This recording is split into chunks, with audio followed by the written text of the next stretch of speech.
नागपुर हिंसा से पर्दा जो है धीरे धीरे उठना शुरू हो गया। हमने पहले भी आपको बताया था कि ये कोई अफवाह की वजह से नहीं हुआ था, एक साजिश थी। इस साजिश में जो पुलिस को जो पहली बड़ी कामयाबी मिली है, फ़हीम खान को मास्टरमाइंड पंकज माना है, इन्होंने अरेस्ट किया है। एक ऐसा व्यक्ति जिसने दंगे से ठीक कुछ घंटे पहले 500 लोगों की भीड़ को इकट्ठा करता है और पुलिस स्टेशन को घेरता है वहाँ जो इस तरह ये। और आज तो मतलब कई ऐसी चीज़ें आई हैं कि इनकी हिम्मत तो देखिए, महिला पुलिसकर्मी के साथ इन्होंने छेड़छाड़ करने की कोशिश की। मतलब ये किस तरह से तैयार थे और किस तरह के माइंडसेट के साथ आए थे और ये क्या करना था इनका। धर्मेंद्र बिल्कुल, देखिए यहाँ वो प्री प्लान था। वो कैसे पता चलता? 17 तारीख दोपहर 2 बजे के करीब का वो वीडियो एक सामने आया है, फ़हीम खान जिसका आप जिक्र कर रहे हो, जिसे एफआईआर में मास्टरमाइंड बताया गया है। वो ये ऐलान कर रहा है, क्योंकि देखिए आप जब लीडर का काम होता है कि लीडर जो कहता है वो एक तरह से वो मैसेज फॉलो करते हैं जो उसको लीडर मानते हैं। आप कह रहे हैं कि कौम को एक लीडर चाहिए और कौम जो है वो जो इरादा कर लेगी तो करके दिखाएगी, यानी भड़काने की कोशिश, बरगलाने की कोशिश वो खुलेआम कर रहा है। तकरीरें इस तरह की होती हैं और ये सब कुछ उसी दिन फिर 17 तारीख को इतना बड़ा दंगे करने की प्लानिंग कैसे की गई, पत्थर कैसे जमा किए गए, यानी ये सब अब खुलासे हो रहे हैं एफआईआर से। और जैसा आप जिक्र कर रहे हैं, महिला पुलिसकर्मी ऑन ड्यूटी हैं, उन्हें छूने की कोशिश, वर्दी खोलने की कोशिश, मतलब वर्दी खोलने की कोशिश। आप अंदाजा लगाइए यानी किस तरह की मंशा के साथ वो जो यूथ वहाँ है, युवा जो है, वो किस इरादे से उन्हें बुलाया गया, कैसे तकरीर की गई और उस तकरीर में उन्हें एक तरह से ललकारा गया। उन्हें उनमें एक अलग तरीके का वो कहते हैं ना कि नेगेटिविटी वो भर के, और कि भैया आपको लीडर चाहिए, लीडर यानी मैं लीडर हूँ और कौम जो है उसको आज दिखाना है, करके दिखाना है, यानी पूरे इरादे के साथ वो आए थे। अब तक 50 लोग से ज़्यादा के करीब गिरफ्तार हुए हैं और अब ये एफआईआर जो है 5 अलग अलग एफआईआर दर्ज की गई हैं। तो ये मामला इतना छोटा नहीं है। और फिर जैसा हम कल भी जिक्र कर रहे थे कि सोशल मीडिया का ज़माना है, यानी अब पूरी दुनिया सिमट कर आ गई है मोबाइल। ऐसे में आप किसी एक जगह कुछ करते हैं, वो लीडरशिप की बात कर रहा है, कौम की बात कर रहा है, यानी बरगलाने की कोशिश ना सिर्फ उस जगह की लोगों को जो वहाँ जहाँ वो तकरीर कर रहा है, बल्कि वो चाहता था कि पूरे देश वो एक मैसेज उसका जायज़ था। और अब देखिए, आप लीडर की बात कर रहे थे कि ऐसा आदमी, ये फ़हीम खान वही है जो इस बार नितिन गडकरी के खिलाफ चुनाव लड़ा है। यानी कि इसके पॉलिटिकल एम्बिशन भी इसके रहे हैं और ये एक तरह से धार्मिक नेता भी बनना चाह रहा है। तो ये इस तरह से ऐसे करके सपोर्ट लोगों को जुटाने का इसका मतलब है कहीं ना कहीं पर इसकी तैयारी किस लेवल की रही होगी। आप ये सोचिए कि और लेकिन पंकज, दिमाग में यही बात है, क्या एक लोकल लेवल का लीडर, एक जो भी फ़हीम खान हो, क्या सिर्फ आपको लगता है कि अकेला ये मास्टरमाइंड कह के तो हम, चलो अभी कई बार होता है कि पुलिस आती है किसी घटना के बारे में किसी शख्स को लेकर आते हैं कि मास्टरमाइंड है, लेकिन क्या एक शख्स इतने बड़े पैमाने पर बिना किसी सपोर्ट किए क्या इस तरह की हिंसा कर सकता है? क्या देखिए, सपोर्ट तो है, मैं वही आपको कह रहा हूँ कि ये अकेले तो नहीं कर सकता, लेकिन अगर इसकी आप हिस्ट्री देखें, कौन है ये मास्टरमाइंड फ़हीम खान, तो ये बेसिकली इसने नागपुर में झड़प से पहले भाषण दिया और उस भाषण में बरगलाने की कोशिश की, सांप्रदायिक तनाव को एक तरह से और ज़्यादा भड़काने की, उसमें आग सुलगाने की कोशिश की। और जैसा आप बता ही रहे थे कि नितिन गडकरी के खिलाफ नागपुर से चुनाव इसने लड़ा और इसकी खुद की माइनॉरिटी डेमोक्रेटिक पार्टी है, उसका शहर अध्यक्ष है। ये 500 से ज़्यादा लोग, यानी 500 यूथ अगर वहां आ रहा है, पुलिस स्टेशन घेर लिया था, यानी कि इरादा उनका था कि पूरे पुलिस स्टेशन को जला देंगे, जिस तरह का उनका इरादा था। सिर्फ उसी दिन नहीं हुआ, हमने वो क्रेट्स दिखाए थे, हम लगातार दिखा रहे हैं, न्यूज़ 18 इंडिया पर भी, चैनल पर भी दिखा रहे हैं, तो उसमें भी हमने दिखाया कि किस तरह से वो क्रेट्स जिसमें दूध रखा जाता है वो स्टोर किए गए, उनमें पत्थर भरे गए। भाई आप किसी भी शहर में अगर वो पहाड़ नहीं है तो पत्थर कहाँ से लाओगे, यानी लाने पड़ेंगे आपको एक पर्टिकुलर जगह पे, छत से बरसाओगे। पुलिसकर्मियों पे हमले किए, 2 डीएसपी रैंक के, तीन डीसीपी रैंक के पुलिसकर्मी घायल हुए। कुल्हाड़ी, उनके पास कुल्हाड़ी, मतलब इरादे ऐसे थे कि कुछ भी कर डालो, किसी हद तक जाने का उनका प्लान था।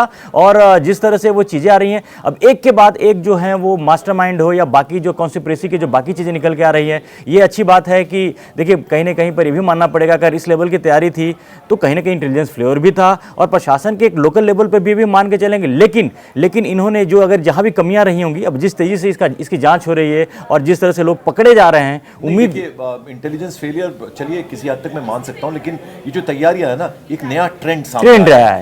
ये कश्मीर स्टाइल में कुछ होने जा रहा है, जो कश्मीर स्टाइल में होने जा रहा है। और जैसा हमने संभल में देखा, वैसे ही अब हमने यहाँ देखा। देखिए कहाँ उत्तर प्रदेश का संभल, कहाँ महाराष्ट्र का नागपुर, एक शांत रहने वाला प्रदेश का वो एक छोटा सा एक बड़ी सिटी। पंकज, नागपुर में जब बाबरी ढांचा जब गिरा था तब भी वहां पर किसी तरह की घटना नहीं हुई थी। नागपुर वो जगह है। हाँ, तो ये जैसा हम बता रहे हैं कि ये एक दिन की प्लानिंग नहीं है। ये ऐसा नहीं कि उसने तकरीर दी कि इकट्ठा हो, कौम की बात कर दी और लीडर चाहिए ये सब करके और शाम को ऐसा कर दिया। वो उसके पीछे पक्की तैयारी है। और पुलिस ऐसे में क्या करेगी, किसी घर में तो घुसेगी नहीं, तो और एक नई जगह चुनी इस तरह का काम करने के लिए, नागपुर, है ना। अब आरएसएस का मुख्यालय जो इलाका था वो आरएसएस का मुख्यालय भी है, मैसेजिंग करने की कोशिश कि देखिए हम ऐसी जगह पर जाके भी कर सकते हैं। तो घरों में घुसकर पूरे उनको लोगों को बरगलाने की, खासतौर पर यूथ दिखा हमें, वो मुंह पे नकाब लगा लेते हैं ताकि पहचान ना हो पाए, लेकिन पहचान तो हो रही। और अब एक से दूसरे से तीसरी पुलिस वो कड़ियां जोड़ने की कोशिश करती है। 5-5 एफआईआर दर्ज की जा चुके। तो ये हम इसीलिए बार बार कह रहे हैं कि अब जब मास्टरमाइंड पुलिस ने उसे धर दबोचा है, तो अब उससे कई सारे राज जिसका जिक्र आप कर रहे हैं कि इसके कनेक्शंस कहाँ हैं, क्या बस उसी वहां तक पहुंचना बहुत जरूरी है, प्रदेश में है या फिर देश भर में फैले, वहां तक पहुंचना जरूरी है। मुझे लगता है कि फिर अब पुलिस एक दूसरे से सहयोग में, यानी डिफरेंट स्टेट्स की जो पुलिस है, तार से तार जोड़ने की बात है। जैसा हमने बताया भी कि जो कश्मीर स्टाइल में किया गया, हम पहले ही बात कर रहे थे कि इसके तार हमेशा जिस तरह की जो हरकतें होती हैं और जिस तरह से धार्मिक उन्माद फैलाया जाता है भारत में, उसमें पाकिस्तान का हाथ भी, आईएसआई का हाथ हमेशा रहा है। और जिस कश्मीर स्टाइल में इन्होंने करने की कोशिश की है, इससे भी कहीं ना कहीं पर वो लगता है कि ये सिर्फ फ़हीम खानी नहीं है, ये तार अभी आगे तक पहुँचेंगे। और हमें उम्मीद ये भी करना चाहिए कि अब ये, क्योंकि ये एक बहुत बड़ा सिग्नल है, जैसा कहा आपने बोला कि मैसेजिंग है, जिस तरीके से इन्होंने करने की कोशिश की है, ये कहीं ना कहीं ये पूरे देश में एक मैसेजिंग दी गई है कि अगर हम इस तरह से तैयारी करके करें तो हम एक बड़े लेवल पे भी शायद इस घटने को, ऐसा घटना को अंजाम दे सकते हैं। सराहना करनी होगी, पुलिस ने फौरन एक्शन लिया, 50 लोग हिरासत में ले लिए गए और ड्रोन फ्री एरिया उसको घोषित कर दिया गया है। यानी आजकल ड्रोन का भी इस्तेमाल होने लगा, तो वो ड्रोन प्रतिबंधित क्षेत्र उसे घोषित कर दिया है। और अब बाकायदा जो आपत्तिजनक पोस्ट हैं उन्हें ट्रैक किया गया है, उनको डिलीट करवाने की कोशिश भी, यानी पुलिस ने डिफरेंट एजेंसीज को भी अब अपने साथ में लिया है, उनके सामंजस्य से, यानी सब मिलकर अगर काम करेंगे तो बहुत जल्द जो गुनहगार हैं उनको तो सलाखों के पीछे डालेंगे ही। मास्टरमाइंड उनके कब्जे में, अब जैसा हम लगातार बोल रहे हैं कि वो तार से तार जुड़ेगी और बहुत जल्दी वो कौन सा नेटवर्क है, कैसे ये ऑपरेट करते, कैसे ये प्लानिंग हुई, उसके बारे में जल्दी फिलहाल महाराष्ट्र सरकार ने इस आग को नागपुर के आगे नहीं फैलने दिया, वहीं पे बुझा दिया है। और उम्मीद ये भी की जानी चाहिए कि इस तरह की तैयारी या इस तरह का कोई भी अगर साजिश अगर देश में अगर अशांति फैलाने के लिए की जाए, उनसे बहुत ही कड़े तरीके से उनको निपटना पड़ेगा। फिर देखिए, अब मैं यहाँ धर्मेंद्र एक बात कहूँगा कि ऐसे में जो नेता विपक्ष होते हैं, यानी आप सिर्फ अपनी राजनीति चमकाने के लिए अगर इस तरह के बयान देते हैं, अब जैसे आदित्य ठाकरे का जिक्र हो रहा है, कानून व्यवस्था पुलिस के हाथ में नहीं रही, अरे भाई ठीक है, इंटेलिजेंस फेलियर है, लेकिन घरों में कोई किसी के घुसेगा नहीं। तो आपने क्विक एक्शन लिया, 50 लोगों को सलाखों के पीछे डाला, मास्टरमाइंड को गिरफ्तार कर लिया है, अब उससे पूरे तार जुड़ेंगे, हम बार बार बोल रहे हैं। तो पुलिस ये कर सकती थी, पुलिस ने करके दिखाया है। तो अब पुलिस नाकाम, पॉलिटिक्स की तो ही है, औरंगजेब है, देवेंद्र उद्धव ठाकरे बोले थे कि बुलडोजर क्यों नहीं चलाते, जब बुलडोजर चलाते हैं तो कहते हैं बुलडोजर क्यों चला रहे हो। तो इस तरह की राजनीति तो होती रहती है पंकज। और चतुर्वेदी बोल रही है कुछ भी, और बजरंग दल जो है वो उन्हें कहीं ना कहीं